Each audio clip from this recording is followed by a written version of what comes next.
My name is Melissa Phillips, and I am the artistic director of a theater company that is open to and providing for audiences of and artists who are of different diasporas that have not gotten focus or the light that they deserve. And I am empowering those people, and I'm allowing them to tell their stories while I'm empowered to tell my story as well. The different stories that we have not been able to tell as various peoples. That means as Africans, as African Americans, as Caribbean Americans, as Hispanics, as Native Americans, as Asian Americans, as every sort of person who has not been in the mainstream for so long. And so I know my purpose now. I think I just came into understanding that this is my purpose this year, is to provide a place and a company that allows those people to tell their stories and to share their talent and to share the traditions that have been passed down from their ancestors for years and years and years. And I don't think I've stepped into that purpose yet. I do think I am in the process of stepping into that purpose.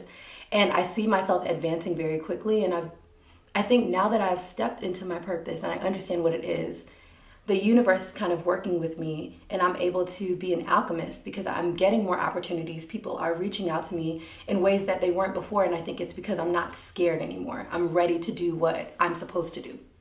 In 2009, I lost two family members back to back. My mother lost her job. My father was sick. He was a first responder in 9/11, and he all of a sudden was having all of these symptoms. We didn't know where they came from, and I was trying to finish my last year of college. And both my grandmother and my uncle, who are the two people who I lost, died in a really sudden and tragic way as far as I was concerned. And so it was difficult for me to return to school and be the same spirited person that I was, especially when I was trying to figure out where I was going to be going after school, where I was going to find money, who was going to hire me, what was going to happen, basic things that you think of your senior year of college. But it became more of a concern of, am I going to be able to do all these things? Because I also have these other responsibilities now that have compounded. And so dealing with that made me realize that I'm a stronger person, because I don't think if someone would have told me even 3 months prior, I was in London 3 months prior and I was like happy and living life. If somebody would have told me all this stuff is about to happen and you're gonna get through it, I wouldn't have believed them. And so I went through a fellowship program after that, and that was also really, really trying. That was my first time being a teacher, and everything just seemed to be so difficult. And so I look back on that time, that led me to a lot of people who I think have helped me now step into my purpose. Led me through a lot of challenges, and I'm grateful for it because it did really make me a better person. Advice that I would share with the next generation, especially because I interact with them every day, all day, is to never think that you are too old or too young to do something. I remember being an 11-year-old kid in dance class, and that was the first time that I really had an opportunity to take a formal dance class.